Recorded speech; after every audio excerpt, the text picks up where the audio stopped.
tails, and I'm ready to nail it. I want it. I'm ready. I'm walking tall. You think you're ready to run with the Bulls? I've been earning and burning, snapping necks and cashing checks. I tell you right now, I'll nail it. I'll pull it off, okay? Wait a second, why do you want this so bad? Because I want to make bank, bro. I want to drive a Range Rover. My killers who will not take no for an answer. My fucking warriors. I want you to deal with your problems by becoming rich.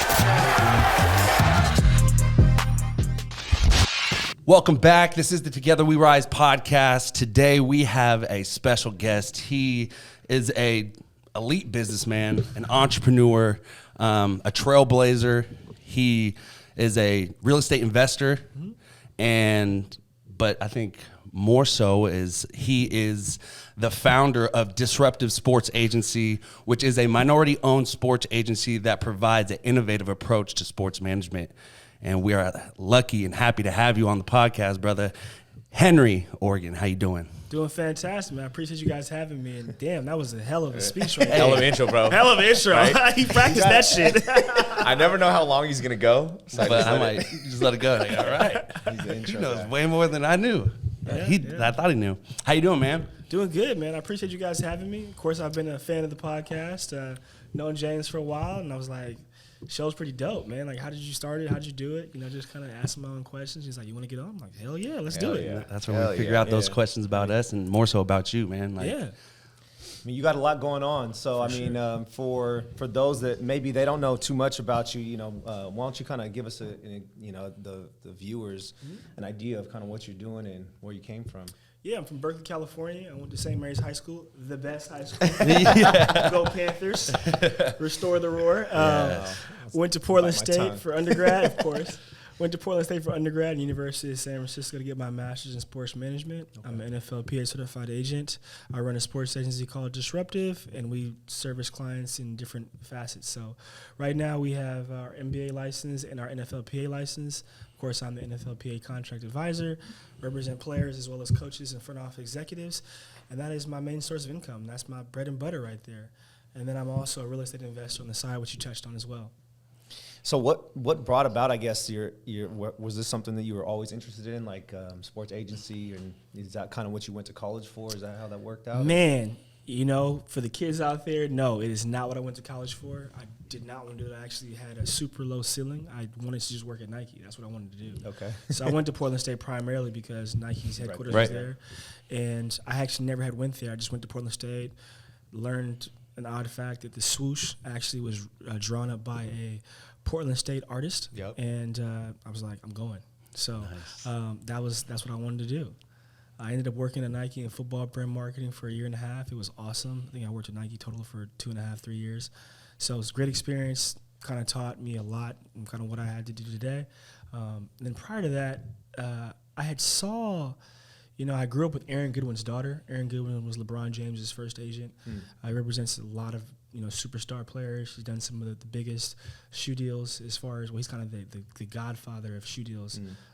He's done Gary Payton's, LeBron's, Dame. So, I saw black excellence at a high level very early on, not just from him, but from my own family. Grandfather was a very famous black surgeon, and then my grandfather on my mom's side owned a lot of real estate. So for me, being an entrepreneur, it wasn't on me, it was in me. Yeah, You know what I mean? Exactly. So that's really kind of how we got to where we are today. So capped out at Nike and was like, man, love it, it's awesome, but this ceiling is too low. Right.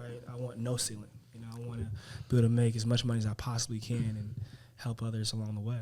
I think that's kind of a underlying theme with all entrepreneurs, right? All of us may have came from a similar background of knowing, like, okay, I want to go like this elite company like Nike. I worked at an elite company, Google, right? And then you go there and there is that ceiling and you're like, this is cool, this title's great and all, but like, how can I get into that tax bracket of the elite, How do I become the person that owns Nike? Or how do I become, the Phil Knight or the Sergey Brin of Google? Like, how do I become that? And you learn those things in those industries or in those companies, and then just like yourself, myself, these guys, you're like, yeah, it's time to start my own thing and create a brand that takes me above and doesn't cap me at something. So For sure. And it didn't happen like the overall vision for Disruptive happened overnight. Like it didn't, it took 7, 8 years before I even started the damn thing, right? Right. I was working at Nike first out of undergrad, so Right. I was one of the few that got that dream job at 23, on my 23rd birthday, actually. Wow. So, it's just like, there's no limit to this. There's no right or wrong path. Like a lot of the guys, they hit me up now to like do information interviews, whatever it may be, to connect. Like, how'd you get to where you always know you want to do that? Like all that kind of stuff. It's like, no, I didn't. Like, Right. I just kind of was well versed in a variety of ways, and somebody said, "Yo, you should do this." And somebody believed in me, and so that's how we got to where we're at. So you finished undergrad, 23rd birthday, got the Nike job, worked for Nike for 2 years. Did you start going back to school during that time? Like, was that on your mind, or did you just like your vision changed? Like, I'm about to go back to school. Nah, the vision was, I was like, I remember I cut a PO. I paid somebody, I paid some of the invoices at Nike, and I saw an agency, and they made $500,000. And I was like, I literally did your job. And you got this fat ass check. Yeah, and so I left, and I became an agency or a agency for Nike. So at first, I didn't know what I was going to do. I had to wait the 120 days, whatever it was, and I founded a company called Focus Models. So I basically hired all my ex-buddies that played sports, and they got to do all the photo shoots. Oh, wow. Prior to that, I had experience doing like sports modeling and technical directing from a brother from out here named Rashad Floyd, who went to De La Salle. Fair enough. My De La boys. Rashad's one of the person that got me to go to Portland State in the first place. Right. So I kind of everything kind of ties in. So started Focus Models. We got a bid like right out the gate before I was even a Nike vendor for Rydell. So I hired the whole set, directed this dope-ass commercial, and it was kind of off to the races. And then I was 25 at the time, not realizing, like, okay, I'm, like, pushing on cats' necks that there's only, like, 2 companies in the area that do this. And I had better models, better talent that were authentic, that were cheaper than the competition, and I paid faster. I didn't really, like, realize what I was doing at the time, and then I became a threat. And so then my business got suppressed a little bit, but then I got the Nike vendorship, and then I got like 2 or 3 big jobs. And I only worked like 4 days the whole year. Right. And so I was like, shit, what am I going to do? So I started working for a sports agency up in Seattle at a law firm that I kind of knew. I walked through the process, and they were awesome. They were great, but they just didn't have the salesman. They didn't understand. They were great, contract guys, all that kind of stuff. And like, Henry, like, you can do marketing for us, we'll pay you to rebrand our company, all that, did that. They still sucked. Yeah. Because you can't sell. Right. So they're like, you should be an agent. I was like, okay, what does it take? And then I was like, I really don't want to go back to school. So I really fought it for like 2 years. And then I had a buddy or client, it was a buddy, and he went through some hard times, like really hard times after and just during. And I was like, man, he was like, hey, if you were my agent, this would never have happened. And that like hit me. I was like, oh shit. Well, I'm your agent. He's like, you need to go do this shit because there's thousands of more of me. And he's a smart dude. Like, he's not dumb. So I was like, how did this happen? Like, I had bought a house after I left Nike at like 26, 27, and he was looking like I was rich. And I was looking at him like he was stupid.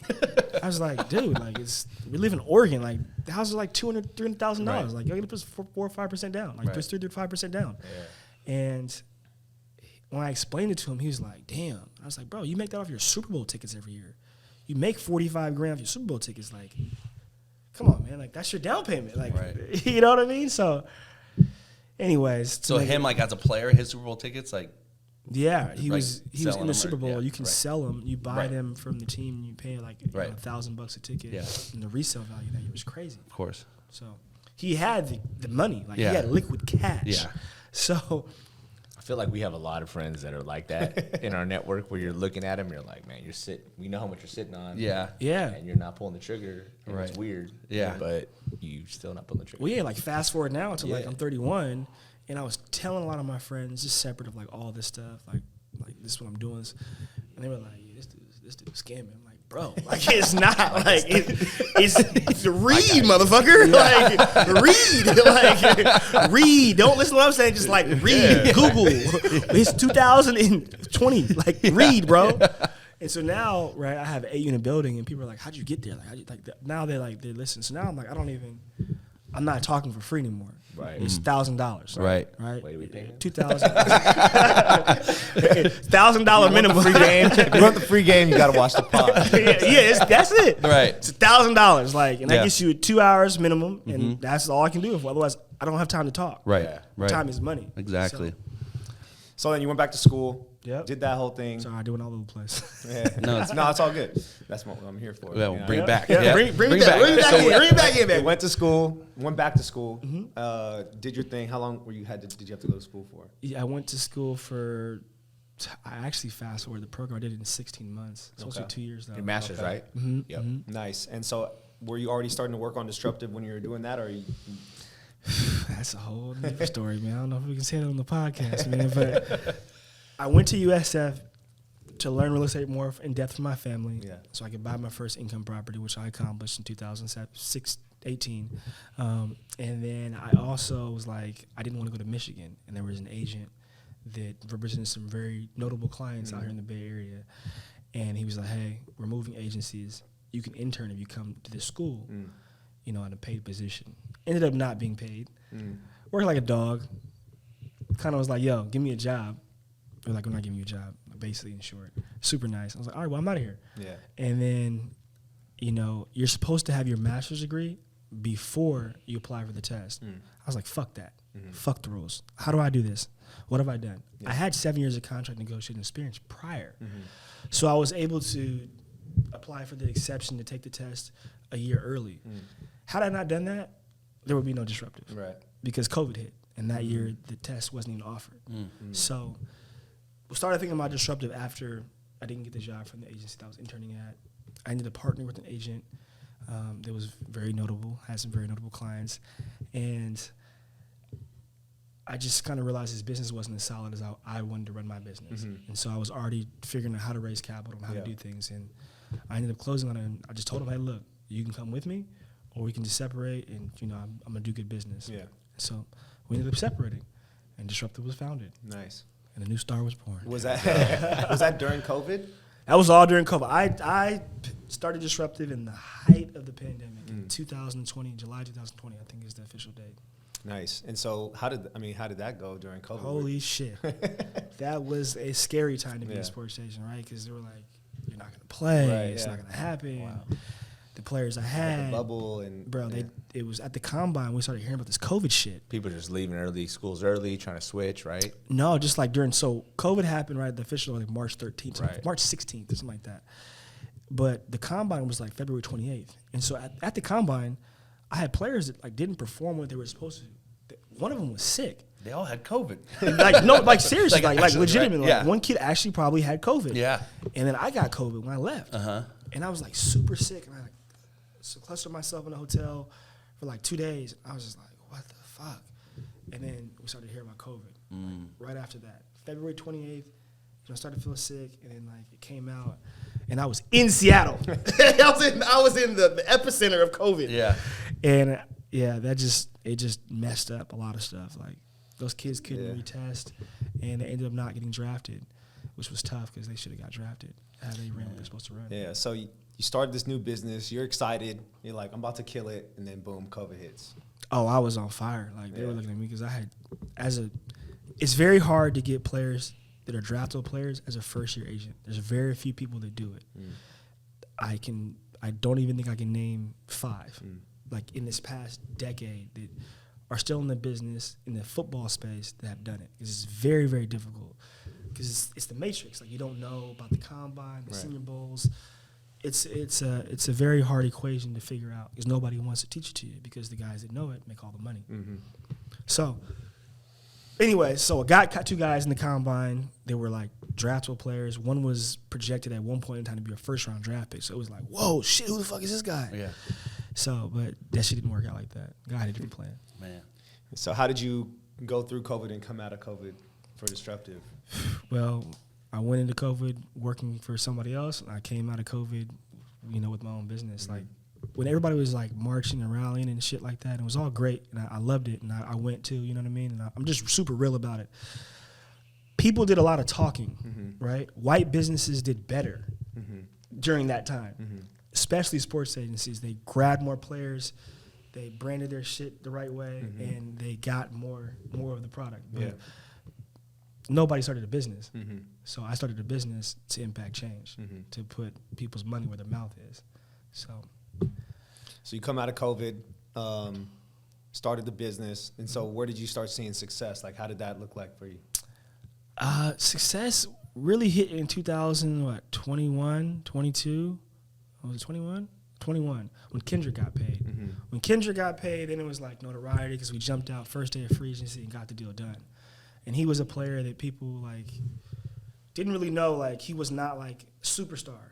So for him to get a multi-year deal during COVID, like for you guys that don't know, there's a salary cap. So everybody else's business is getting hit and impacted by COVID, right? The salary cap dropped 20%. So that shrinks up the amount of money that people can pay players. And so this guy who's like a fringe player is not supposed to get paid during this time based on the production that he's had. So getting him paid on a multi-year deal was like a huge like accomplishment. And then it just even like, it put that name out there even more. Does that make sense? Yeah. Put the disruptive name out there more. Yeah, for sure. Repping him. For sure. So how, you saying him being a fringe player, what did you guys do to heighten his stock to get that contract done? Is, obviously it's him as a player on the field. Yeah. Right? It's him putting in the work and having some game tape that shows how good he really is, but there's got to be something in the background, to maneuver that. What do you guys do? Great question. I think that, I'm not a lawyer. People always think that NFL agents and NBA agents are lawyers. The most successful agents are not lawyers. Right? You're a contract negotiator. You understand metrics and numbers. So for Kendrick, to answer your direct question, we were able to package up his statistics. At the time, he was 75% of his catches went for first downs or touchdowns, which is like a crazy stat to have. Nuts. So we rode that wave like, hey, if he just gets played more, this is the potential he could be. You could potentially get a solid number 2, maybe even a 1, if you pay him what a 3 gets, So that we sold that, going kind of into free agency, and then it hit, and in his first year he proved more than what we talked about. Right. So, he did really well on the deal. He backed that package. He backed that package up, yeah. For people that don't understand exactly, like, how long does that negotiation process actually take? Like, how long are you shopping him for? Like, obviously, when his contract's up, and you understand all that probably stuff that goes behind the scenes, but like, how long are you guys? But it's marketing. It's really just like marketing those statistics and data out there, and you're not legally allowed to have any conversations with other teams until that free agency period happens. But we all tamper. You put it out there. We all tamper. We all meet at the combine, but that year the combine wasn't a big thing because it was still the year after COVID where players had tests, and it was like everything was like super skeptical, like salary, like all these negative things, like salary cap's down, teams aren't going to the combine, guys aren't going to participate in the combine. So like it messed up the ecosystem of the business where you typically see people and get to have those informal conversations. So it just like, it was like, okay, we just continue to market and do all the little things like it was normal. I feel like truthfully we led the industry in things that weren't being done, like highlighting players, like top plays, even if it wasn't a touchdown, on social media. Adding it to the story and just continuing to promote those guys. Like scouts can't watch every game. Right. So if they follow you on Instagram and they're looking at you, they're like, bro. Right. Then they go kind of dig a little more. Does that make sense? Yeah, it makes So I think that played a huge part in it. I think that, it continues to play a huge part in some of our clients' success. Yeah. So you're big on marketing then, is what it sounds like. You did the marketing for Nike. You left and did your own marketing agency, and now you carry those skills that you did with those companies into your now Disruptive Sports, taking on players, marketing them as best as you can. Sure. You feel like that's like one of your superpowers is like marketing and marketing, but just the data, right? The collection of data and how you as a football guy, like how you're able, like there's in the football world right now, there's the old school guys and this like the geeks, the nerds, the Moneyball guys. That's what I was gonna say. But like, how do you combine the two to like actually make sense? And I think that's what we're really doing a good job of. And we're building out some technology, a piece of software that gives us the upper hand as agents. So we'll be the first to do that. So it's your own proprietary software that Correct. you build. Nice. Correct. So how are you? So was Kendrick your first big star? Yeah, he was the first big star for sure. How did you get in contact with him? Yeah, Kendrick was repped by another agent, and I'm technically a poacher, like most of my clients get poached, but Kendrick came to me. Like, I had known him. He had played football with one of my good friends from high school, and I had seen him out. He was a part of kind of like all the polys that all used to hang out in Portland, and he's from Portland. And he was just wild as shit. And I was like, you know, like, y'all want me to rep him? Like, the poly's going to be like, I'm like, bro, like, if I'm going to rep him, he got to do it my way, and we got to have a real conversation. So he's like, yo, I want to get down. And I was like, okay, well, like, this is how we do it. Like, you know, I know you're a really good player, so I've heard. And so I've seen, but in order for you to take it to this next level, these are the things you have to do. And if you're not willing to do these things, then we can't work together, because I could be 3 strikes and I'm out. Right. Yeah. You know, so that's how this business is. And he was, you know, strike 3, which we hit out of the park. So, Well, you're speaking to 2 different types of people is what I'm looking at this as. Is you are packaging numbers, data, and the things that matter to the front office and the upper management of teams, right? But then also you're creating noise, right, with the social media package, with those highlight clips or reels, whatever you're doing to gain that buzz that's ultimately going to gain the attention of upper management, and then it also shows the numbers. Like, that's genius. Yeah, and I just how you put it is just like, it's interesting because people think that it's like this as far as the noise. Yeah. The noise is up here. The foundation, though, Yeah. is the data and the numbers and the substance, right? Like, I can show you each and every single one of my clients in your evaluations. Here's where their credit score is at when they first joined. Here's where their credit score is at now. Here's the property they own. Here's how much money they have in the bank. Here's their plan, their game plan, and here's where they're executing. Here's where they're not executing. And here are the gaps we're going to fill and we're trying to work towards to get better.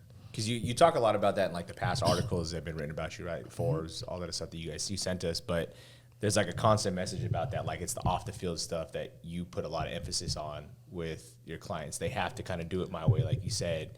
How much of that is really a highlight for the decision makers and bringing them on, signing them a contract? I mean, when you're bringing them, like you said, credit score before and after, property they own, how they're building their wealth, like how big It's everything. It's everything. It's just like, you guys have your branding, right? Like, what are you known for? You know what I mean? Right. So for me, as a young black sports agent that owns my own company and has 6 employees, like, what do we want to be known for? You know, and like, everybody talks about financial literacy and blah, blah, blah, blah, but none of these motherfuckers actually do it. Right. Like, everything I say for these players to do, I personally do myself. So I'm practicing what I preach. So From the show me state. yeah, like, you show know what I me. mean? Like, Yeah. if I can't bench 25 10 times, then okay, you don't have to do it either. Like, just like, you know what I mean? Like, just like very simply, like, so for me, I think there's the what is it called? I'm blanking on the word right now, so I'll just skip it. But there's quantifiable things, there's unquantifiable things. Like, I often feel like, what am I buying? Like, you know what I mean? Like, you know what you're buying as far as the car, the VIN number, like the year, make, and model, but like, what's under the hood? You know, like, that's where you really spend the money on. Can this thing go fast? Is this thing gonna break down because he's gonna spend all his money up before the season even ends? He's gonna be asking the team for a loan or some dumb shit. Like, that's a real thing. Yeah. You know, that's a real thing. So if this player is going kind of to the team, headspace you put yourself in. yeah, this player's going to the team and say, yo, can I get an extension? And like, trying to negotiate on his behalf, like sellers often or buyers try to do. Yeah. Right. You're fucking yourself. Yeah. Like, I have no leverage when I come to the table. Oh yeah. Yo, you want this? Huh? Yeah. Like, I know he needs money. I'll just bleed him out. Like, he's not gonna make it from our last season game, January 7th, to free agency in March. He's gonna be broke. Yeah. We're gonna give him whatever we give him, and you can he'll gamble. take it, yeah. You can gamble on that, but like, is he gonna make it, or is he gonna fire you for another agent that's gonna give him a loan at a super loan sharking rate? Like, Wow. that's a part of the business. Like, we're just gonna make you wait. So if they can't do these things, well, then I can't stand up there and really advocate for them and push a hard line. So, I mean, it's big business, obviously. Yeah, it's big business, obviously. So I hear you talking a lot about, like, NFL players. Is that, like, would you say Disruptive's bread and butter, or are you representing all athletes? We're representing all athletes as well as coaches and front office executives. So my NBA agent, Cameron Patterson, he's focused on that. You know, he interned for me at first, and I was like, bro, you should be an agent. Like, you're doing a lot of my data and stuff for football, but, like, this is what you're passionate about. You're smart enough. Go start the basketball practice. Like, go get your license, start the basketball practice. And so this is year 1 for him in it, so he's been featured in some articles and stuff like that, but I wouldn't say he has that star player yet, but it takes time. Yeah. Right. Yeah. You know, I just happened to, like, game plan it out so far in advance. You know, I started thinking about it. But you started Disruptive, right, in, say, 2020, but really all your reps were with Nike, were with the marketing company that you started, were with the law firm that you were working under, trying to grow their brand and seeing how even a strong branding doesn't even work. Like, you had all your reps. You just put a label on it in 2020. Yeah. You know? And I'm still learning. You Yeah. know what I mean? But I think the biggest thing is like, I'm not a know-it-all. Some guys are like know-it-alls. Like, I'll call and ask for advice. I'll call the PA. I'll call other, big dog agents. Hey, what'd you do in this situation? Yeah. I'm not too good to call a competitor and say, hey, what did you do here? You know, you may try to cut my throat with it, but if the relationship is strong enough, I'm calling and asking for advice. You know, so that's fine. We're all here to work together. Right. Yeah, there's a lot of crossover between what you do, obviously, in real estate too. But you said you have 6 employees now. How did you scale? Like, was it just you? It was you and your partner at first?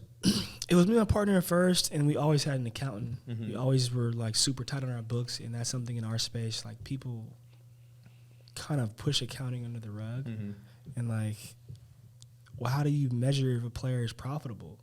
Like, you can't tell if you don't, like, like, this ties to this player, this goes to his bottom line. How profitable is he? What's his return on investment? So day one, we kind of figured that out and created a really solid foundation that didn't exist. What kind of, I guess, expenses do you have that goes into a player? Like, what are those? I mean, you're talking a lot about accounting and your books. Like, what are some of the things that you have to watch out for while you're spending? Oh man, let's begin. Okay, backstory: Phil Knight was an accountant, right? The owner of Nike was an accountant, so I always kind of like knew who he was. I've talked to Phil maybe twice. Never really too in-depth conversations, but numbers matter. Numbers paint a picture. Like, I see things. Like, I look at this room. I can count how many cameras are in here, how much money you guys spent. So as an agent, just to get back to your question, there's two businesses. There's the rookie business and there's the veteran business. The one that makes the more money is the veteran business. Right. Sometimes the rookie business carries over into the veteran business, 9 times out of 10. Then there's guys like me that just come in and take the veteran and go get paid. The rookie business is very expensive and it's not profitable. But you sign the rookies hoping that they become veterans, or you have a big enough book of business where you can go cast a wide net and sign 20, 30 rookies. And to break even, all you need is one rookie to hit on a veteran contract. I see. And if you have 5, well, you really hit. Right. So, I see what you're saying. So your rookies are a risk, right? So you're going to get these rookies, and so what does that mean to, like, sign them? Like, what do you? You're recruiting them, so you're paying for training costs, usually a stipend, potentially a marketing advance, depending on where they're getting drafted. Got it. And that could be $50,000 to $100,000 on a rookie, and his profit, his year 1 return is only going to be 21, so you're in a deficit. Got it. I see what you're saying. So you're saying you're going to these rookies. You're like, hey, come to Disruptive. We're gonna, this is our history of what we've done for other people. So you're setting them up with trainings and all types of. Okay, I see. But it's just like with rookies, like, I look for rookies that are going to be better pros than they were college players. There's a lot of college players that get drafted. They don't make it to a second contract. Right. So they don't really make money, and we don't really make money. Right. So, I mean, you can kind of see them out very easily, but it's hard because you're looking at somebody 3 to 4 years down the road, like, how are they going to develop between now and then? Right. So you obviously came from sports, right? What sports did you play? I played football. In I college. was a walk-on at Portland State. Okay. I ended up getting a scholarship, and then I stopped playing. I was like, I did it. So that's, like, you're going in as, now in the sports management agency industry, because you have to look at it as, like, a team coach or owner as well, right? Like, is this guy in the gym when he doesn't need to be? Is this guy hydrating? Is this guy eating correctly? Like, you're looking at all those things. It's like, because you see those guys that are doing the right thing, they have less likely to get injured. They're going to beat that, what is it? They call the NFL. What do they call it? Not for long. Yep. Right? So you're going and trying to find, like you're saying, rookies or obviously we see the big contracts and extensions. That's where the big bucks are made, like you're saying, in the veterans. So you're really diving in as, you know, your love for the game that you grew having as a kid, right? And then being a college player, dissecting these players as if you're going to draft them almost, right? Yeah, I mean, absolutely. But like, just absolutely. Before they get drafted, you get drafted, disrupted, baby. Right. Welcome to the team, man. Welcome to the team, Hold man. the jersey up. Yeah, hold the jersey up. We're going to have to do signing day. Like, you got drafted, baby. You made it. You know? Well, that's a huge step for any, For sure. you know, young man coming out of college. Like, it's our dream. It was my dream, you know, Yeah. to play for professional baseball, you know. Had my shots with teams and didn't work out, but you know, it is what it is. But it's like, that's your dream, is to hold that up. And then that moment, you know, I had a moment where I flew to Vegas and sat down with a Dominican agent that repped a lot of reputable people. And he tried to get me to go out to the Dominican instead of going to college and play pro ball in the Dominican. But I always had the dream of playing at the U or playing at Texas. And I was like, am I going to be out there just in the slums, beans and rice? Like, Yes, yeah, exactly. To this day, but if I would have loved the game that much and gone out there and played against those Dominican cats, you know. You'd be right back here on the couch with me. You never know, right? Good, bro. Right. Exactly. But, you know, I would have been measured up against, for you know, sure. these guys. But it's amazing to put that into perspective. It's like, okay, you are really going in here, like, picking players for what they actually do. For Because sure. what matters is off the field, right? To me, that stuff matters. I mean, then there's also traits, you know, and just, you know, you think, truthfully, I like sports. I wouldn't say I was just so in love with it. I was always in love with business. So for me, it's like the marriage of the two, you know, and I look at it from a way different perspective than I think most sports fans or just even other agents. Like, I'm not looking like, I'm looking at like, okay, like, does this person... You're running a business, right? For sure, Yeah, you're for running sure. a business. And Yeah. so you got to stay in business. It's Yeah. the key.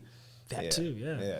But just like I want the right culture. I want to work with the right client. Like, they're helping me, but I'm helping them a lot too. Like, it gets construed like I work for them. They don't work for me, you know? So I want to work with the right guys that I can help uplift and like he can really make a change for the culture. Yeah. So we're talking about business now. I mean, you're taking risks on people. You're spending money on people. When everyone sees the goal, right? When that contract hits, right, and they see that big that big contract that you just negotiated, and big win for Disruptive. But like, I guess for somebody out there that maybe has a similar dream as you, like, if you could share like some like hurdles and obstacles along the way, and like how when you get that money, you know, you can't just go ball out, right? Like, there's some celebration, but you're also having to reinvest back into other people, right? Like, and money just goes right back into the business. Like, has that been your experience, or has it been win? No. I mean, the money always goes back into the business, and it's never just win. That's right. There's no business that win. Right. You take some losses. Right. You're not taking losses. You just something's not right. So what's the catch? Yeah. You know, so most of the money goes back into the business right now, just trying to scale it and continue to get more clients to where it is something that is able to sell. It is something that's able to like continue to help people and just basically bankroll itself with something else. Yeah. So you said you have 6 people now. So how did you? I asked this a little bit earlier. But so how did you scale up to that many people? Yeah. Well, I mean, continuing to get clients that were able to. So you went accountant first, and then accountant first, graphic designer. I feel like we did everything at the same time. Yeah. Like, this was like when I went into business, my business partner, hey, these are the things that are non-negotiables for me. Like, we're going to have a creative director. He's going to be the best. He's probably going to be the highest paid employee because content is king. So I went and got the best. Yeah. And luckily, he wanted to work with us. Yeah. And he was like, I believe in what you're doing. Yeah. Like, I'll take a little bit of a pay cut, but like, we're going to push a hard line. Yeah. You know, so those were the first 2 hires in a sense. And then time went out. We had some interns. Some of those interns elevated and got paid positions, and some left, and then we just continued to scale in other aspects like client services, basketball, of course. Yeah. What else do we have? Coach's agent, like somebody whose sole purpose is represent coaches within the business. Whether I'm dragging and tagging them or my business partner is just like, this is the one point of contact for all of our coaches, so that there's no true conflict of interest. Right.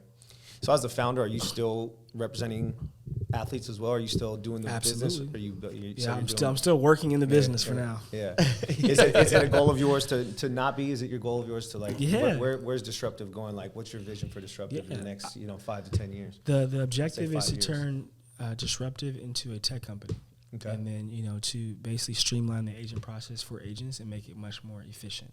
So in 5 to 10 years, really 10 years, I just say 5 to be aggressive. That's, Right. that's Yeah. what we do. Put it on the That's fast what track. we do. Yeah.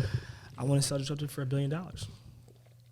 People was like, "Oh, you're crazy. That's stupid." Fine. Is it on? So it's on the market right now. No, it's not on the market right now. It's not on the market right now. Anyone that sees it that has $1 billion check, it's on the market. Hey, I mean, I wouldn't do that. That wouldn't be good business. All that's gonna be good business. It's not valued at $1 billion. I'm not Right. an idiot. Yeah. The tech has to get built. The numbers have to justify the purchase. Is that something like a platform for other agents to jump on? Is that what you're building? We're not out? going to go. You can't we're talk not gonna about that go, yet. We can't talk about it. We're not going to go into details in it yet. We had to But I'm ask. giving you guys the first teaser on it. Yeah, I appreciate Like that. I guess for me, it's more about like as you're scaling and you see this 5-year to 10-year path. Obviously, you have some stuff in the pipeline that is going to disrupt probably the market dramatically. Disruptive. Right? Like, how do you look and measure out like milestones for yourself? Because you have client management. I'm sure you have, obviously all of the finances. I mean, you guys are very heavy focused on just running the business like a business, not so much like, hey, I'm going to get people good contracts.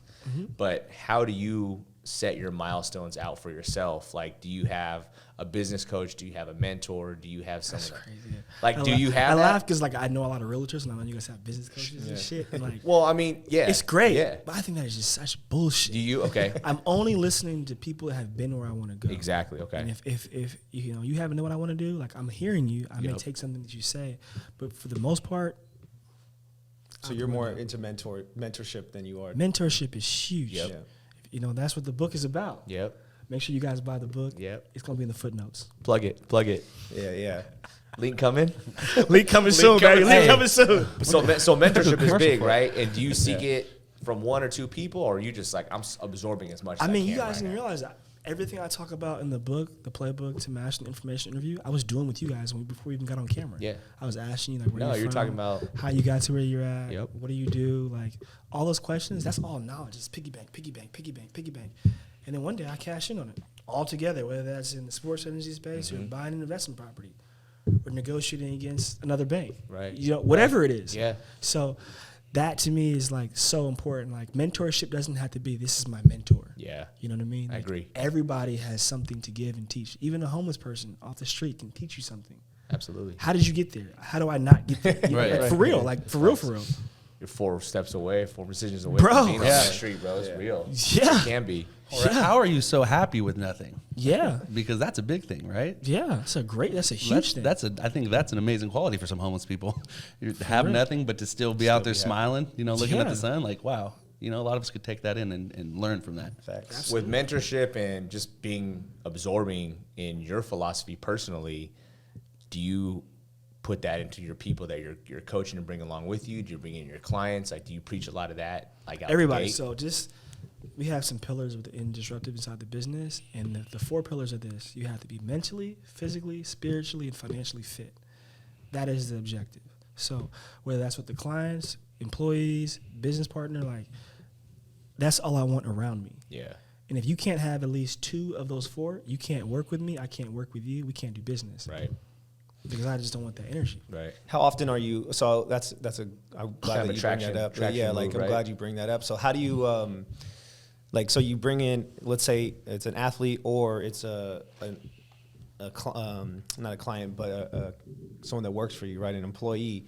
How are you measuring that? Like, are you sitting down with them and saying, hey, these are the 4 pillars of the business. This is what we got to do. This is like, are they opening up to you and giving you all this information about themselves? And how often are you like going back to that and saying, hey, how are you doing on this? Like, what's that accountability look like for not only just the people that are your clients, but also your employees? That accountability to me is we have a Tuesday gut check. Okay. And that's how, we just internally as a company, we kind of hold each other accountable. So something that some of my friends in Nike we made up, like we just have like a kind of a weekly touch base. We'd have coffee or lunch or whatever it would be, or just like maybe put the phone and call each other. And just like, what we're seeing that somebody's not doing, it doesn't align with what our values are. I mean, just, hey, bro. And you created that culture. Yeah. Just like, bro, like, you know. Call out culture. Yeah, just that's something that is definitely like, you know, so taboo these days. But sometimes you gotta just box the shit out. You know what I mean? Like, hey, bro, I don't fucking like this. You do it like this. This is how I want it done. That's the athlete in you. Yeah, that's, you know what I mean? If you're like, a leader on the team, you see your boy, you know, oh, I'm gonna go burn trees like before practice. If you're the dude on the team, I did this. Coach put me. I'm not on. You know, I'm on first team punt, fucking first team punt return or whatever. Like I'm supposed to be over there on his side. Put me against him right now so I can check him.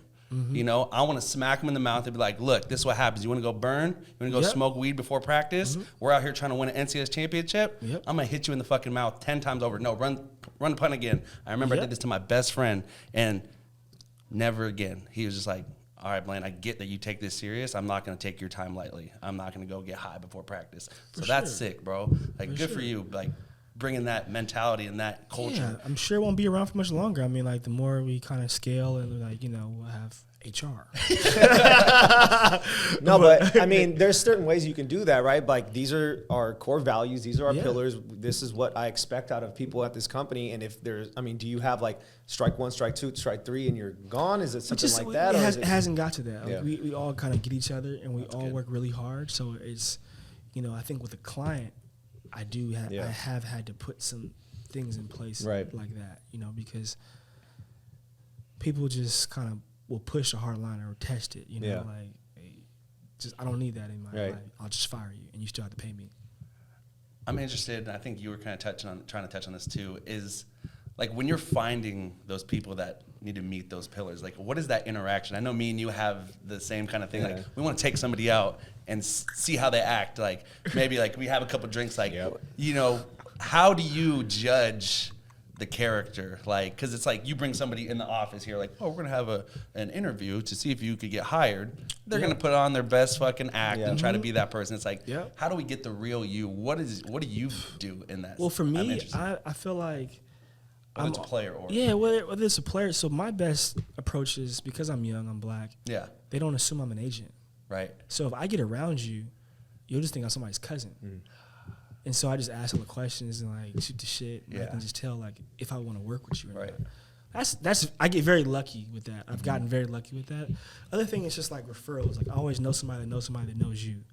Like that's just how life works. Like 9 times out of 10, I'm gonna know somebody that knows you, and you already have a little background. Yeah, like you know what I mean. I know who you are, and then scouts, as far as a player, like they really, really, really know these kids because they go into these schools weekly, monthly, like you know, and they're getting feedback from the dudes, kindergarten teacher type shit, like the most random stuff. In this day and age, they're looking at them at 12.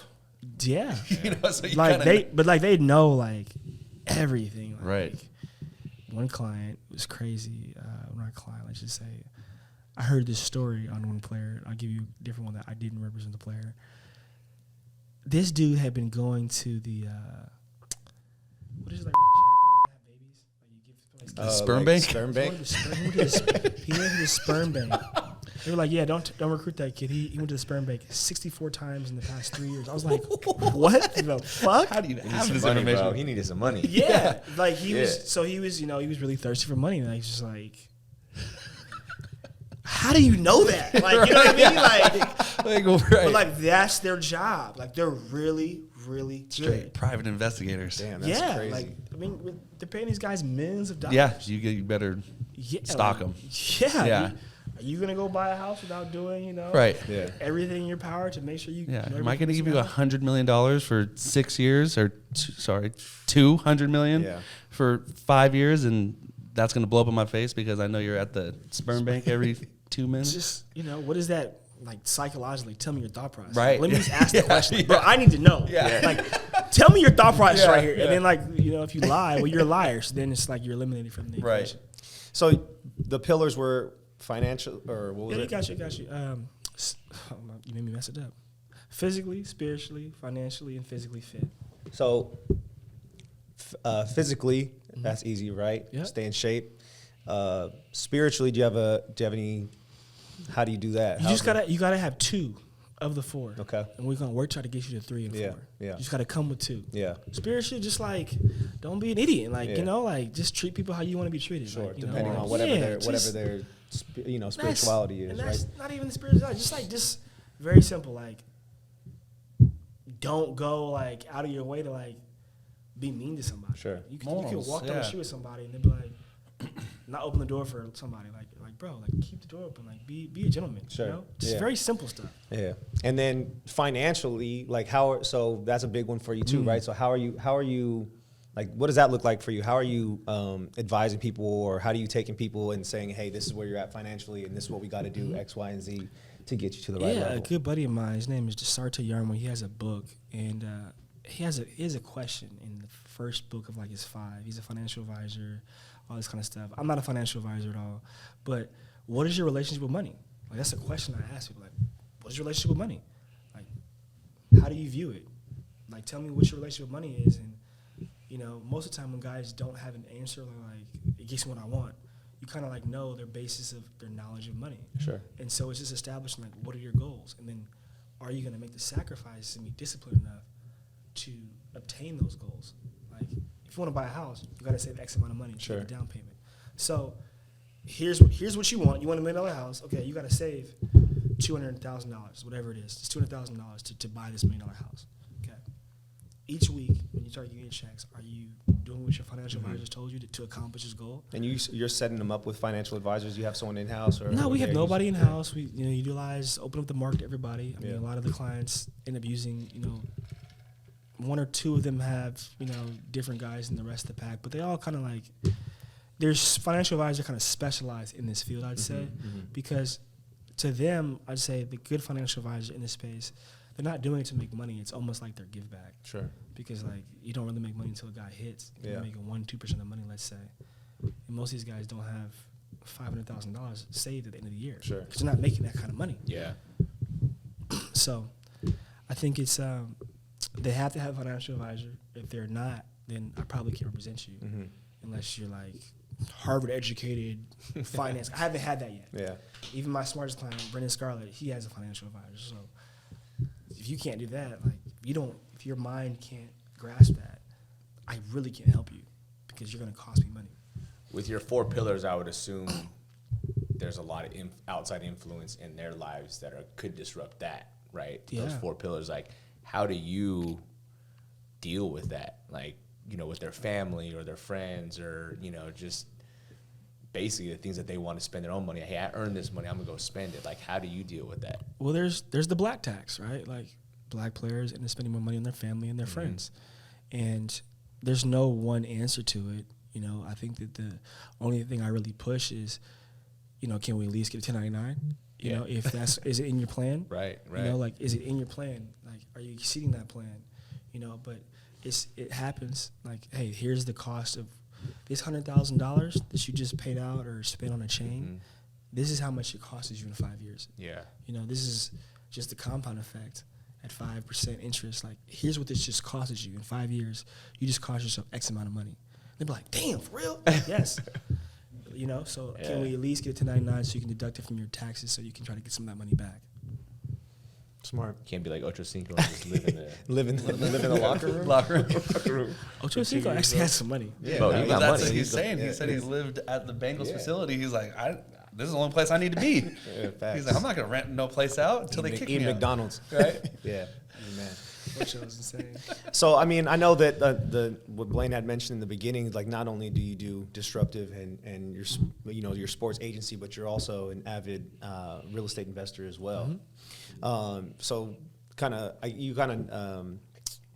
you talked about it being in your family early on, and then you kind of have gone from there. So, what are some of the things that I guess right now with this market, and what are some like where's that going for you? Yeah, just clear up. So for me, my first piece of property, I was able to buy from my student loans.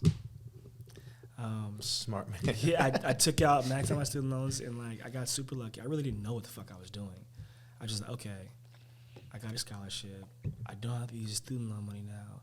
Let me pay this quarter's rent, and then the rest of this $10,000 I have, I'm gonna go buy a stock that I think I know. I got a financial advisor like 20, 21, something like that. 21, I think it was.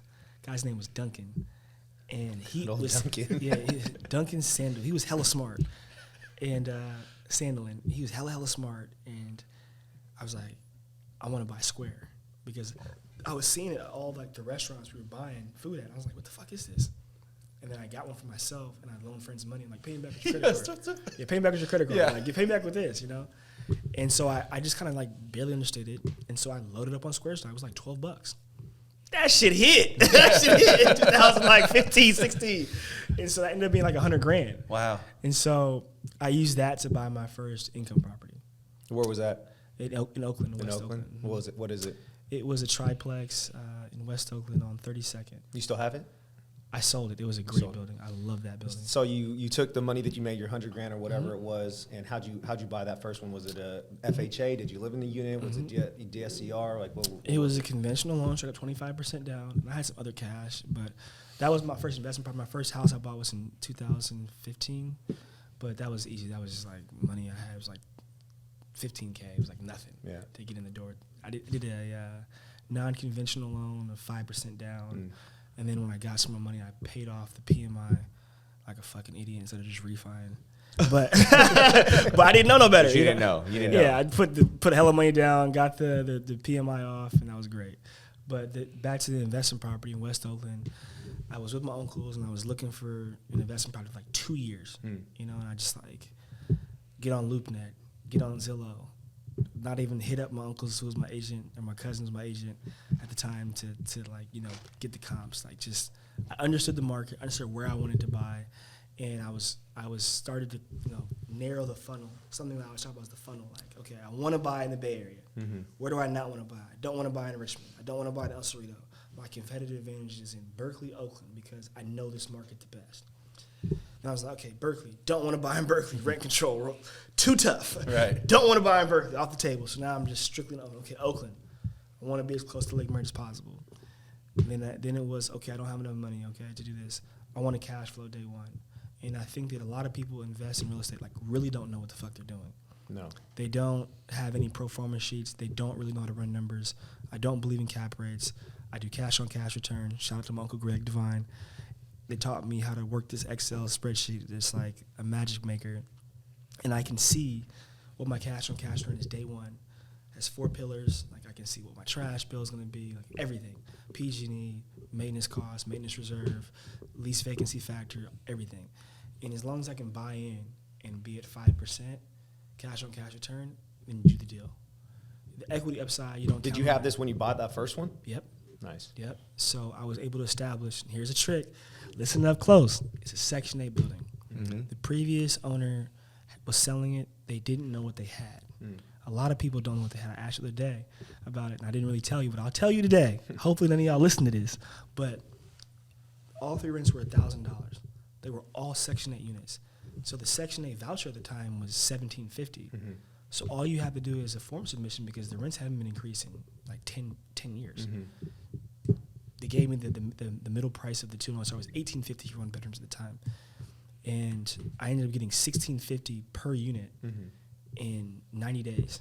So I just damn near not doubled my value, but doubled my rent roll. Nearly double the rent roll, So yeah. and then did that, sat on it, did another rent increase in a year, and got to $1,750.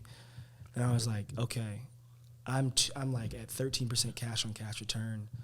COVID hit. Now I'm making even more money because it's Section 8, so everybody's paying. Right, Government's right. paying. So Yeah. everybody's suffering. I'm making money, and the rates are hella low. So I was able to refi out of it with my uncle who helped me get the loans. I wasn't employed at the time to get the loan, but I had the cash. Paid him $10,000. Got with First Republic. I went from 5.6 interest rate to 3.25. So Cash flow up again. yeah, cash flow up again, another 500. I'm rich. So I'm hella rich. I'm at like 20% now. I'm like, holy shit, I'm making hella money. And my uncle's like, I have 2 uncles. One is super aggressive, one is super conservative, and they look like twins, like 2 years apart. They do their real estate thing together. They make hella money. But the Divine brothers. And I'm like, what do I do, Uncle? He's like, sell that bitch. Go buy some bigger shit. Go broke again. And That's Uncle Eric for like. But he says it in a much more endearing, smooth Yeah. way. I gave him a super bad voice. But Greg's like, keep that shit forever. Keep that shit forever. Hold on to it. Hold on to it, nephew. Nephew, that's making hella money. You don't got to do shit because it's a shotgun style triplex, all separately metered down to the water. Wow. So like, I have my only bill is like gardening and the trash, and I'm like, I know I can get $850 for this. Put it on the market, that shit is gone in 2 weeks. I'm in escrow, and I'm like, shit. Okay, now I've jumped. I'm a big proponent of like. Are you 1031ing into something else? Woo! I'm trying. I have nothing on the horizon. I do have a deal on the horizon. I'm trying to 1031 into, and I jump before I even get into contract with the building, and I get in contract, and the seller is just being hella aggressive, and they give me the deal I want, but the inspection report comes back, and it's just like all fucked up. Oakland again? Yeah, I'm like, but it's like, it's on Lake Merritt. This building is still for sale right now, by the way. It's like, I knew I didn't do the wrong thing. And I'm like, shit. What, section 1 or something? No, not as far as the inspection. I don't actually know that terminology. But the rehab costs, not even the rehab costs, was like $300,000. Had soft stories, so I was like, you guys got to carry. They were cool to carry. But then they got hella aggressive. Like, okay, we'll carry $200,000, but we want 15% interest. And we want it in 2 years. I'm like, bro, like, No. this shit's not going to move. You're like, no. If you don't do this deal with me. So fuck off the 1031 exchange. Don't close on it. A better opportunity comes up. And I'm like, holy shit. So I'm like, oh my God. I'm like, fuck.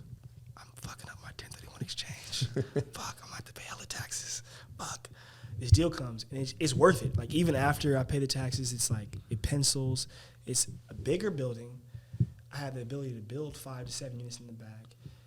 It's in not a better location, but a good location, and it has way higher upside. So, do the deal. That's where we're at now. Thanks for your question. Is that the one? Yeah, That's is the that the 8 one unit? that you just closed on? Just like closed on November, yeah. November. So you fucked up your 1031 exchange. Yep. Had to pay a lot of taxes. Not crazy. Not much, too some much. capital gains. Okay. Yeah, probably a little bit of money. You get into this one, and so are you fully occupied over there? I'm not right now. Is I'm it Section turning, 8? Is it? It's not Section 8 at all. I'm gonna probably make 2 of the units Section 8 because they're small. But I'm rehabbing 2 units, and I'm doing the soft store in that building, and it's gonna cash flow probably like $20K a month. Nice. Right now it's at even with those 2 vacant, it's at like 13. Are you still buying, or is? Are you Always still on- buying, baby. Even if I ain't got it, I'll find the money. Send all the deals this way. So you talked about rent control. Like, how do you feel about Oakland rent control and how that's going down? I feel like it's great. I mean, people don't realize rent control just makes rents go higher. So, it's just how you play the game of Monopoly. Sure. You know what I mean? Rent control building, okay, cool, great. Stay rent control. Huge upside. If I can get the tenants to move out, or if they just naturally move out. Right. And what about like tenant rights in Oakland? How's that? Tenant rights, great. I don't talk with tenants. Hey, talk to the lawyer. If we want to do a buyout, lawyer offer the buyout. That's it. They say no, cool. Can't do anything else. But I'm not looking to buy tenants out. Usually, they just naturally move. Like, it's kind of like that cycle, that time. Like, they couldn't do rent increases for 2 years. So now you can do a 3% rent increase, and that some people just like, I want to move. Cool. Appreciate you. Thank you so much. Well, how do you feel about like all the the moratorium in Oakland is up in what, April something? Yeah. And a lot of these people haven't been paying throughout COVID. Do you Hella think that's deals. just going to cause deals, Hella right? deals, Are hella you deals. taking on those before, even though the tenants are still in place, or are you suggesting people, wait to see what deals come out after? I that mean, moratorium I just hits? look at it like, we're on this podcast. I feel open. I can talk freely. Like, leverage is in my favor. I'm a bad bitch. You send me a deal, like, I don't like, if it's not exactly what I want, if it's not exactly what I want, I'm good. Yeah. Don't need it. Like, just wait for it, because they're coming. Yeah. They're coming, but they're coming to those that have cash. Yeah. So buyers out there, if you have a FHA loan, you're not getting shit in this market. Like, you're not getting these deals. You just can't. Yeah. You can't afford them. They're Yeah. cash only, usually because they're messed up. Or people that are willing to deal with tenant rights or whatever, or tenants in place that don't want to move or whatever. I mean, Yeah, I mean, just there's so many different nuances of it. It's just like, there's always deals, recession, non-recession. It's just, who does the advantage go to during those times? That's all it really comes down to. Yeah. Yeah. What you got, Chris? No, I'm just thinking. I mean, obviously, you're basically kind of running 2 businesses, right? In your in your day to day.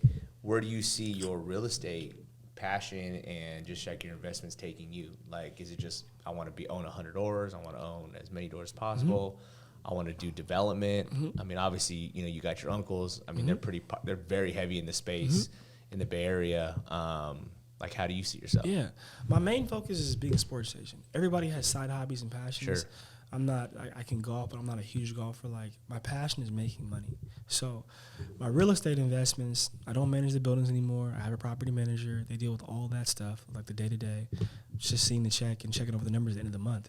Hey, is this what it's supposed to be? Yeah, is it inking? That's really it. So, for me, just the exit strategy or the goal for my real estate, I want to make at least $500,000 a month in rental income. So once I hit that number, cool, I'm done. Yeah. I'm good. I'm satisfied. I think I can push it that far.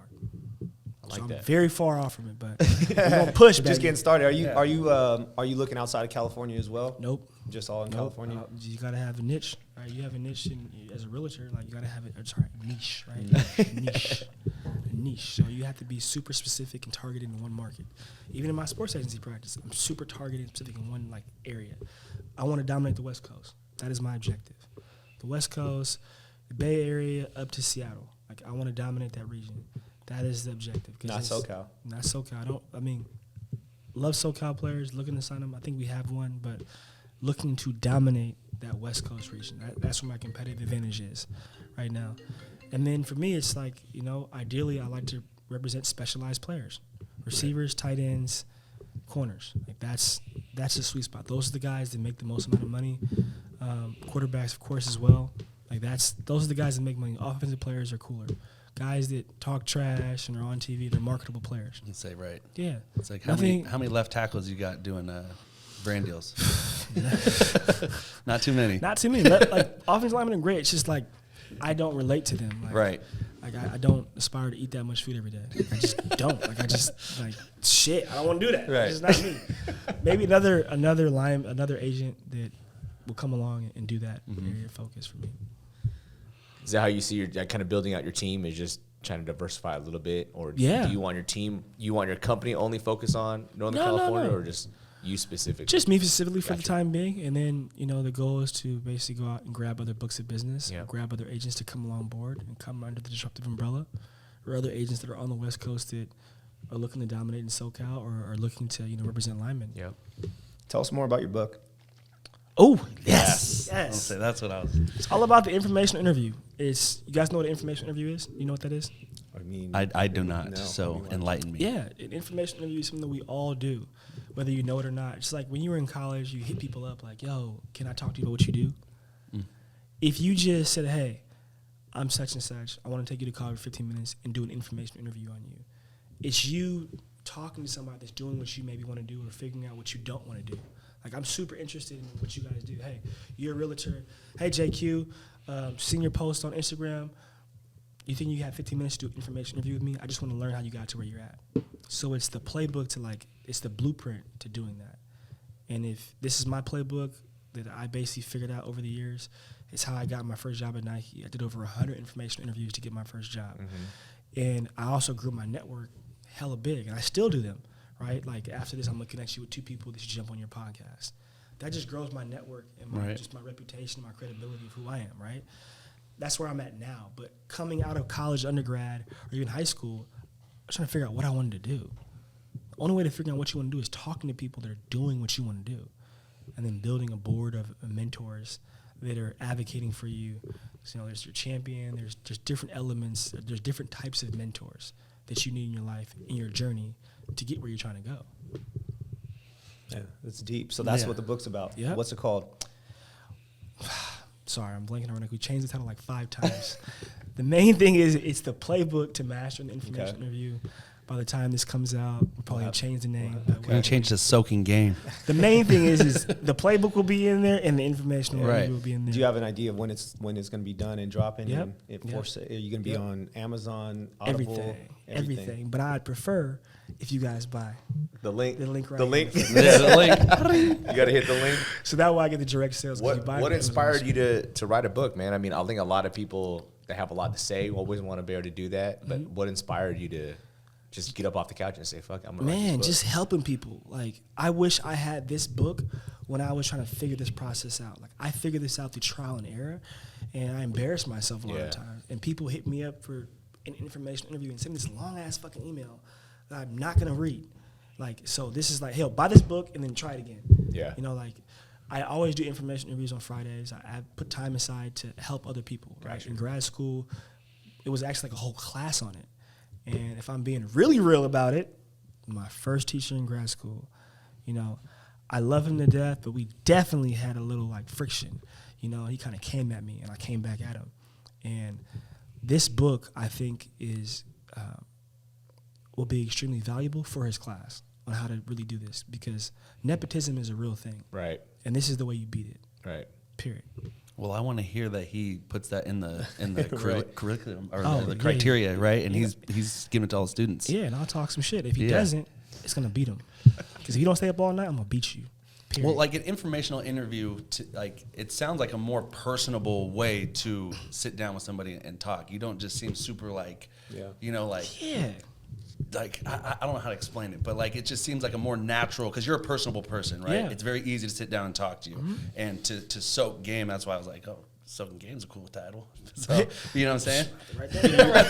Right? Like, Soaking game. soaking Change game. the book title there. Change everything. Yeah, right. Like, Soaking game. But like sitting down with somebody and soak their game up, and I'm a key person that is like, I want to be a sponge. I was a sponge to James before I got into real estate. I was a sponge to my mom before I got into real estate, you know, a sponge to my dad with construction, and still a sponge to him. Last night I'm laying down in between both my kids, and I'm like, call Chris. Yeah. My kids are like crying, and like, you know, I'm like, hey, you know, had a buddy call me.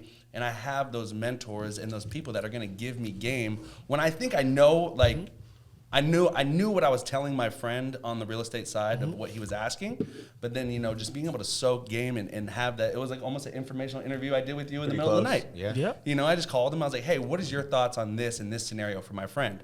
And we both had the same outlook. I was like, okay, cool.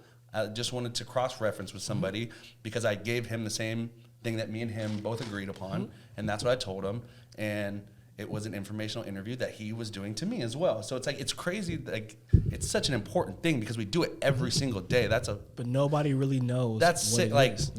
I'm a flower giver on this, bro. I want to give you flowers. That's sick. Appreciate it, bro. That's fucking awesome, bro. Like, that's Took crazy. 2 fucking years, and I'm I had to throwing bouquets at people in here. I had to motherfuck a lot of publishers. That's that genius. didn't believe in it, and so I ended up funding it myself. I did the hybrid publish model. You went David Goggins. I don't know. Yes, Do you know I who know. David I do know Goggins who David Goggins is. Yes, because And he said, fuck everybody. You're trying to snake me out of this deal. Yep. He's like, I'm going to do it Yep. myself. And now look at the guy. yeah, he puts out a lot of content. He puts out a fuck ton of content. Yeah, I'm gonna be fat. I missed my 5 at 5 this morning. And I hear David Goggins yelling at me. Yeah. I think I missed it for the past 2 weeks. He hates me right now. Yeah, we got a text in a minute, bro. Yeah, he's going to be like, Blaine, get your ass out there and run. That's hella funny. But yeah, dude, I didn't know the terminology. So informational interview is just like a way more like personable way to gain knowledge that we're all seeking. Yeah. I mean, if you want to be a successful person, we're trying to gain knowledge, and we're trying to do as many informational interviews on whatever it may be. Well, that's like me and CeeLo's like favorite hobbies, really. Like I know Chris does that like constantly. Like, Right. you know, just go somewhere and just have a drink or sit at the bar or whatever and just informational interview all Random day. Like, people. Chris Random will call people. me and be like, hey, I got a funny story to tell you. I was in Vegas, met this guy, and he's doing do. Right. Like it's his favorite thing to do. Yeah. Right. It's a good pastime, man. I think if I really had like the ability to do it, it would be just to have lunch with a stranger like a few times a week. That would be, you know what I mean? Because that's how you're gonna learn. You know, Yeah. you can be formally taught, or you can go to school and you can do a lot of those things. But you know, I'm agree with you on mentorship, man. Like you can get something from anyone. It could be a 5-year-old, it could be 50, it could be, you know, it doesn't matter, male, female. For sure. it's so I sit with you on that. And that's pretty much the reason why we even here. This whole podcast This is an informational interview at all times. Yeah. Everybody's doing it. You Giving guys you- all did it. yeah. You know what I mean? It's You so wouldn't true. be you wouldn't be here if you didn't. Right. You Yeah. know, it's Right. not- This is like a grandfather in No, like, business. oh, No, You know what not I mean? even Like, close. That's fact. But Not it's even like the close. successful things are the things that it's like, oh, why didn't I think of that? Mm-hmm. We're doing this every single day, and you're putting it into a book for everybody to have and to consume. Yeah. So I mean, that's gonna be. I think it's gonna be huge. That might be. I hope so, man. I hope That that could retires be. me early. I'll say that could Yeah. be your. I'm be giving money out. Yeah, right. That could be, and it's crazy. And we talk about this all the time. It's like those type of things, and I think it happened with disruptive, your company, and you trial and error situations, just things that you do throughout life. You end up where you're supposed to be, and you end up doing what you're supposed to be doing. And I'm sure, I mean, correct me if I'm wrong, but were you 10 years old, like, I'm going to write a book one day? Like, I can't wait to write a book? Great prelude. You know? Just prelude. For me, I was dyslexic. I used to be in fucking. I'm right there, dog. different I'm classes. dyslexic. I'm dyslexic. Learning how to read, I and am. open my mouth and Do articulate not my words. call on me during the out loud reading. I would get sweaty ass palms. I'm like, I was right there with you. oh, my I still heart's can't- beating. I think we still all can't- were, I bro. still can't read. I still can't read. No, but I can read now. I'm a terrible writer. That's Right. the funny. I can read Oh, now. you got but- ChatGPT for that. Good. Yeah, that's true too. Right, I right. think it's just like, you can do anything you set your mind to, and you got to have a lot of fuck you energy and a lot of just arrogance and confidence. 100%. Like I just feel like people don't have true confidence, and it comes from just like, I did the work, I believe in myself, and I've also got my ass knocked the fuck out a couple Right. times, and like I got back up. Yeah, that's big. I mean, you're adding value, right? Like people that I look up to, like when they write, if they wrote a book, it's because they just want to add value, right? And it's almost free value. Yeah, you might be paying for the Audible, you might pay for the book, whatever, but it's a legacy stamp, right? Of Henry going like, hey, I'm about to add this value. And anybody that picks this book up or listens to it, whether they read the whole thing or not, or take a couple pieces out of it, it's going to be applied. But not only does it add value to what they're doing, it gives you credibility, right? Because now they can come see you and say, hey, if I work with you either as my agent, if I work with you as a real estate investor, if I look at you as a mentor, like there's all these things, you're a show me, like you said, show me state scenario. Like that's just kind of what you're putting your legacy stamp on. Yeah. Which I think is actually hard for a lot of people right now because there is so much noise and distraction for someone to focus and say, I'm really going to put this down, even at such a young age. So here's some informational interview. If I want to write a book, what I got to do? Oh, man. First, you got to have a really good idea, Okay. and then you can either start writing it, write a little Are you writing it in your book right there? Or are you writing on the computer? No. I are started you- typing it up, talking with my girlfriend, talking with some employees that I worked with at Nike. Like Nike really gave me the first vision. I just started researching books and I couldn't find any. Like the information interview helps you figure out the matrix wherever you work or wherever you do stuff. Like Nike is super big. Like be a sponge. That's one of their core values. 100%. Be a sponge, always be on offense, content is king. Those are all things, the youth is our energy, those are all core values. So for me, a lot of this book has a lot of Nike in it, just that's the culture, that's how they got to where they're at. So it was a rebel company, so was Apple. So just how do you write a book, just figure out what you want to do. Do you want to self-publish? Do you have enough credibility or know the right person that will publish your book? And then do those numbers make sense? What does that even mean for someone to publish your book? It means basically a publishing company says, hey, we're going to pay you $10,000, maybe some royalties if you're a dude, and we're going to advance you this money to write this book, and when you meet certain metrics, we're going to pay that out. And then we're going to own the majority of the book, and we're going to continue to really push it. So those deals are great because they get you everywhere, and you don't have to put the capital up. Right. But for me, something that's a trick that we haven't talked about, I've started every single one of my businesses with a 0 APR credit card. That's all you really need if you have credit. I feel like people that look like us, they don't know that. Sure. And so I was able to get a 0 APR credit card. It's okay. making 10,000 copies of hardcover books is going to cost me, I won't put the publisher's numbers out there because they may change them, this amount of money. Can I fund this entire book run, like all the cost of working with a hybrid published model where I get to own my ideas and my IP primarily, and I get to say whatever the fuck I want to say without the publisher telling me you can't do this, you can't do that. Right. This was the best approach. This had no ceiling of what I could make and what I could do. These did. So what does the cost go to? I mean, writing. I mean, you're writing on your computer, right? You're just writing it up, and so what? I mean, other than marketing costs, what is there? Editing. I mean, book cost is your heaviest cost, right? Like, you don't have a distribution model. You don't have a warehouse. Like, I don't want to do that. I don't want to be selling books. Here's my book out the truck. Out the truck. I'm not doing that. Nah, bro. I'm strategic. Yeah. Okay? You know what I'm saying? I just want to make money. Yeah. I don't want to work. That's work. I don't want to work. Yeah. Click the link in the bio. Right. Go buy it. Right. The end. So let's say I go ahead, I put a doc together, I write a book. Then what do? I'm sending it to the hybrid publisher. They're going to say, okay, you don't have enough word count. What do you want the book to look like? You know, how is it designed? What's the book cover look like? Sure. I got some ideas for you there.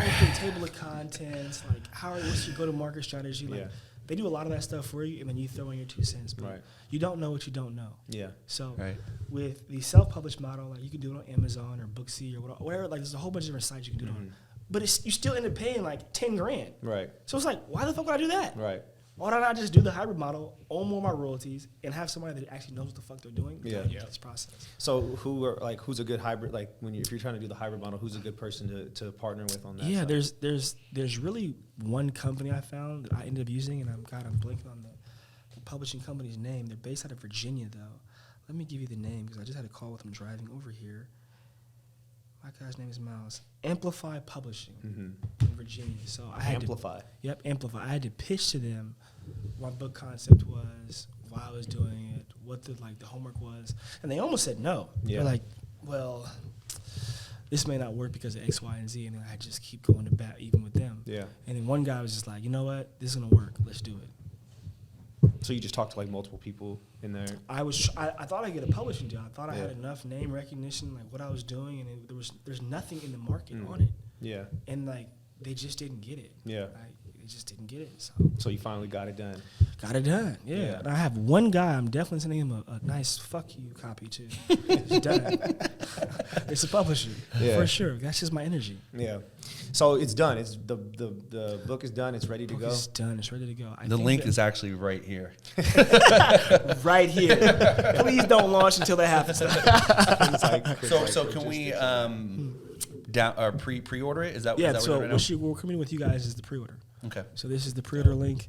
You'll actually get your physical copy by June 15th. There you go. So I'm a listener. So it's I'm making enough money for that, baby. $29.95. Go ahead and buy the book. You can have your mama read it to you something. Grandma, auntie, they can read to you, baby. Yeah, that's funny. Okay. So it's hardbound. Yes, sir. Hardcover. Yes, sir. Got it. Okay. Easy read, a lot of pages. I mean, what do we? Nah, man, it's not a tough read. You know, it's meant to be written at a 3rd, 5th grade level. It's meant to be a very easy read. Nice. It has workbook pages at the end of each chapter. Like it's meant to be in school. Interactive. Yeah. Yep. I write in all my books. I underline. I fold pages. I go back to them. You know what I mean? So it's like you talk about editing too. So are these all your words, or do you give it to someone and they make it sound sexier? Definitely. Yeah. Because if I wrote something, I'd have misspelled. Well, obviously, where's my ghostwriter? Yeah. I had a ghostwriter do the majority of it, talking through my thoughts and then formulating it, and then they have their editor. You got to go back with the ghostwriter, and it's a whole thing. I can't even Yeah, I mean, I don't know if I know too many people that have written a book, so I mean, that's definitely something that I've actually had aspirations of doing eventually. So it's you gonna do it, bro. It's gonna kill it. What it's gonna be on TBD. I kind of have an idea, but can we hear it? Yeah. Well, one of my ideas was like going through all my tweets throughout my life since I had Twitter and like compiling all like what my thoughts were until I got to a certain success level. I was thinking about we talking about Twitter is like professional JQ or like high school JQ? Gosh, anything. Like if I reach a certain level of success, and I feel like people would want to see what my because Twitter to me has always been like what my random thoughts were, professional or non-professional throughout my I guess adulthood. I don't remember when we got Twitter, but kind of seeing what my thought behaviors were from start to finish. I like you know that. What I mean? I But like it would that. only to me it only means something if I reach a certain level of success. You know what I mean? So that's my That's my dope. I idea. think it means something regardless, man. Like I can't think of what your Twitter is, like what your readings. I don't really use Twitter, but it sounds dope. Yeah, I mean, it might get wild, but there's some good stuff Hey, in there. that's There's good. some Wild stuff is in there. good. You want that, It's though. provocative. Yeah. People what they want. Yeah, exactly. So we're talking about books. I mean, obviously, one of the things that you requested. What are you reading right now? Yeah, I'm reading. Honestly, I've been reading the paper a lot. I've been The reading newspaper. The Real Deal. Yep. I actually get a copy of it once a month, and I've been reading the San Francisco Business Journal. That also they send to me in paper form every week. So I've been reading that pretty heavily. Try to get like 2 articles out of there a day, and just focus on that. That's all I have time for right now. Yeah. It's like cycle, but Yeah. other than that, I keep a list of all the books I've read. I'm actually gonna have that on the website. The book, like, here's what I'm reading right now. Here's what I've read. Nice. And I break it down to like, here's what I read this year. Because I think it's important. Some books need to be reread. Yeah, I think most should be, right? Yeah. Because you take something each time that you do it, something new. Yeah. There's one book I really liked. It was like the first book I read. It was super small, 100 pages. It was The Art of Creative Visualization. I don't want to butcher the author's name, but it's like 100 pages and it's like dope. Like I go back to that book a lot. Yeah. You gotta see it. Right. You gotta like believe it to achieve it. Mm-hmm. That's another book. Believe It to Achieve It by Howard White. It's a really good book. He's the guy that brought Michael Jordan truthfully to Nike. Regardless what the movie says. Yeah. Is that the new H. movie? White The is new the movie guy, that yeah. just came out? Howard White is the guy that brought Michael Jordan. Regardless, I haven't seen the movie yet, but regardless what the movie says, H. White brought Michael Jordan Yeah. to Nike and really made it his own shoe. So what questions you have for us? Yeah, I got a lot of questions. I mean, you got your little black book right there. I So. mean, I don't even off the dome, baby. Real rap. Hello, All right, drop the beat. Yeah. Let's go. What are your guys' goals? Like, what are your guys' goals just real estate wise? Like, what do you own? What are you trying to own, et cetera, et cetera?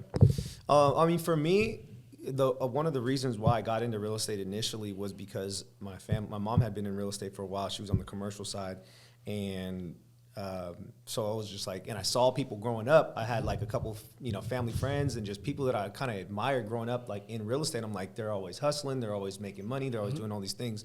So I always admired that. And then later on, I also realized that my dad's parents, so my grandparents, came to this country with no education, working odd jobs, and were able to save up enough money to go buy their first property, and then get their appreciation, leverage that to go buy more property. Until one point, they had 2 or 3 properties in Hawaii. They had property in California and property in Nicaragua. And so for them to be able to come here with no education, not even speaking English, and to be able to amass like something like that, gives me a lot of hope and a lot of just motivation. So my motivation is the same thing. Everyone talks about their investment, interests or like what they like, and I just like real estate. I know, I understand it, I can feel it, I can touch it. I've tried on the stock side. I don't really have the patience to do my research. One thing I hate to do is research. I hate it. And so when it comes to real estate, it's easy for me to do research. I have all the tools to do my research. I understand. I've been able to be in this industry long enough to understand what to ask or what to know or what I need to know. Bitcoin, crypto, same thing. I don't do my research. By the end of my day, I'm tired. I don't want to go research. I don't want to read a bunch of articles on crypto, stock, anything like that. So I stick to real estate. I get it. I know it. So my goal is to own multiple pieces and multiple doors and be able to retire off of that. And I had an idea of what I wanted. I just wanted as much real estate as possible, but it's now being challenged by a guy like Cris, who's like, well, why, do you actually want that, or do you want the most effective real estate? Some people just want to hold on to everything that they have, like your cousin that said, don't ever sell it. You decided, hey, actually, I can sell this and go buy another piece that's more effective for me. So it's constantly changing. I know I want to own a lot of real estate, though. Yeah. Another book that I'm reading right now is Raising Private Capital, Building Your Real Estate Empire Using what is it? I think other people's money or something like that. But syndication, doing stuff like that is also a goal for me. Being able to get a lot of people come to me and say, hey, I want to invest in real estate. You know, buying my first house is cool, right? You use FHA, like you said, FHA conventional, buy your first house. But other people, they want to invest in real estate above and beyond that. They have money. They don't want to do their research either, right? So they want to go to somebody and say, hey, I have this money, you know, let's go work. So for me, a big goal of mine was like, okay, let's gather this money and go buy some property. Yeah, that's dope. I think the biggest thing you said this whole thing was like, I'm an expert in this. Like, you know, I hate the people that want to know everything. Like, I don't do crypto either. Yeah. I don't understand it. I'm not trying to understand it. I don't really believe in it, quite frankly. Like, it's a hustle, in my personal opinion. Right. That's just my view. So I think that's a beautiful thing, and it's amazing. And if you can just dominate one thing, like Warren Buffett talks about all the time, you're good. Yeah. You don't got to be a master of everything. Right. Just Right. one thing. How about you, boss? So, I mean, for myself, obviously, my main why, like I like to talk about the why, right, is I have 2 kids, right, 2 and 3 years old. So Both boys? both boys, look like shooter. So it's Shooter, shoot. You know, it's my goal to set them up with what I didn't have and what I wish my parents could have done. My mom was a very successful realtor. She helped our lending side. You know, she's Mirror Trust. She's was the COO of that company, and she came and backed us and helped us with our lending side. So like the network that I have is very broad and wide. From I was in the entertainment industry before, you know, from NBA athletes to top artists, using my network to help them, you know, kind of similar to what you're doing, not in the agent way, but like in the real estate side, right?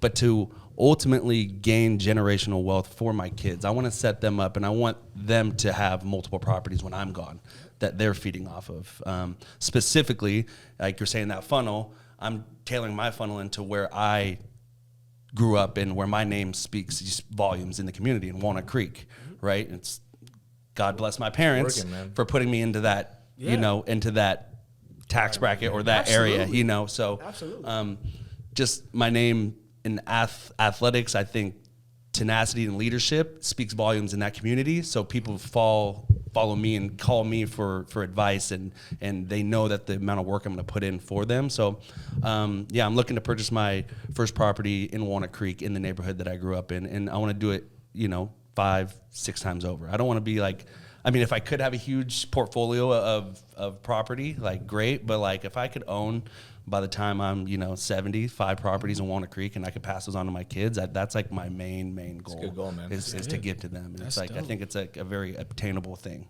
You said the big thing is like, from what you said, is like, what's your why? My why is those 2 kids that, like, you know, I had, I've talked about this before, like, you know, when you don't have, or when I didn't, I don't want to speak for everybody, you have selfish, you know, reasons. I'm on tour, I'm working with artists, and I'm doing these things, and, you know, living in mansions in LA with my NBA All-Star best friend, and like doing all these things, and like it's all about me and what could we do, you know? And then, you know, the moment that I found out, you know, my fiance was pregnant, I was like, okay, boom, what can I do? You know, I'm helping them and you know, kind of managing their life and like kind of day-to-day things and helping these artists and athletes do their shit. But it's like, what do I do for me now? Like, how, like, this isn't going, you know, they have CAA repping them and things like that. Like, that's not my tell them job. to give us a call. You know, so like, I'm not going to beat them out, right? Yeah. You know, You heard me now? Give us a my call. son over to Disruptive. Give us a call, baby. Hold on. Carl, we're going to send you to Disruptive, buddy. Don't say his name. It can be used against Junior. us. Carl Jr. Yes, We Carl won't. Jr., yeah. If you know, you know. We don't know his last name. But so like that is something that I'm a loyal person and somebody that I'm a giver, right? Like, so not only do I want to buy things and give to my family, but I want to give back to my community. Yeah. Like, I want to give back to Northgate. I want to, you know, rebuild them a baseball field and their batting cage that they need. You know, I want to do those things that gave back to me and, you know, raised me from, you know, taking, my parents were smart, took me out of Pittsburgh, Antioch, great cities, but, you know, it's not that, right? So, and if I could give back to what they've showed me, I've seen both sides of, you know, the world, and I think that's why I could speak to somebody in certain tax bracket, and I can go into a room of a CEO and have a conversation with them, and they respect me on all, you know, on all planes. So that's just my main goal is giving back to who gave to me, and then also, you know, trying to make Rise as big as possible as we can. I'm a huge component on our culture. You spoke on that, and that's what I really focus on here is keeping that culture, is like where we show up to work every day and we're excited to be here. Absolutely. I mean, the culture is dope. I'm not gonna lie. Like, the Rise is a perfect name. It's like, and like you have Cris, right? Like, you guys are chasing him, and like, I always strive to be in environments where people are doing better than me, because you don't learn shit when you're with people that, no disrespect, may not have as much information as you. They may have a different, you know, viewpoint or whatever, but like, you climb and you go faster when you're chasing an object, you know, that you can see, feel, and touch, and know, like, you're not any better than me. I can beat you. You know, like, that's good competition. Yeah, great competition. 100%. I mean, I'm pretty simple. I mean, short and sweet. I just want to be a resource, right? I mean, we own property already. I want to own as many doors as possible, right? I love the idea of potentially maybe getting into like a development conversation. We have some friends that are kind of starting development, you know, within our network, and watching them go through the process, it definitely intrigues me. We have our construction element to it, and I really love that part. That's like the passion part. But being a resource is kind of why we started a lot of this, right? And kind of why we're pairing with certain people, in my opinion. And it kind of hits our pillars and our core values of wanting to be very resourceful within our community.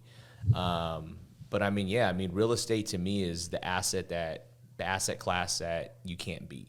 You know, we talked a little about crypto and stocks and whatever it is, and there's new asset classes born every day, but real estate is the one that everyone bets with, right? Everyone bets, you know, uses it as their collateral, uses it as their wealth generator. You can't beat it. You know, they don't make that much more of any land, right? I mean, it's just kind of what it is. So to me, it's just being able to be good and be a resource in that asset class is really what I want to be, but also I want all of us to be, right? You know, you're already one of those guys. So we're all of them. Don't be good, be great. Yeah, 100%. So I mean, it's just being a resource, man, and just collecting doors. I love it. Well, let's compete. Let's get it. Right. Let's get it. Exactly. Man, we good? Yeah. What else? You got anything else? Nah, man. I mean, I'm just here. I'm just a guest, hybrid host. Yes, sir. Well, I mean, this is an amazing podcast. Again, get the book. Title Undecided. TBD. I got an. After what I told you, I don't know if there's some royalty fee. No, stolen. No. There's. I have a vision for you. Come on, give it to me. Okay, you want me to give it on air? Nah, you can give it on. I mean, we can give it on air. I don't know because you said Nike. Wait for it, bro. Wait for it. Okay, because the cover, I'm thinking of the Soaking game. The cover that I'm thinking of, I'm like, dude, I want to talk to you about this. All right. Yeah, I love it. But hey, we appreciate you, man, Henry. Thank you. You're, a pillar in this community. You're really pushing the limits and showing people that there is no ceiling, as we spoke, and I think that's a good tie back. Rise, baby.